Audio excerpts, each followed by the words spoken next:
Hvernig hafa fyrstu dagarnar í embætti verið sem heilbrigðisráðherra Svandís Svavarsdóttir?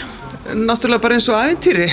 Ég lendi í því að verða ráðherra 1. desember og mitt fyrsta verkefni í raun og veru að vera aðili að nýju fjárlagafrumvarpi þar sem að ég hafði auðvitað mjög lítinn tíma til að setja mig inn í mál.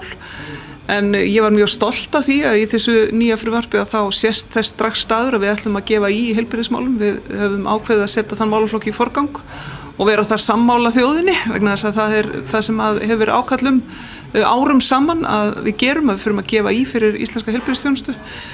Svo var auðvitað bara stuð í þinginu og fjárlagaumræða eins og vera ber og svo hef ég aðeins náð að byrja að hitta heilbrigðisstofnanirnar og mitt fólk bæði í ráðuneytinu og hjá stofnunum.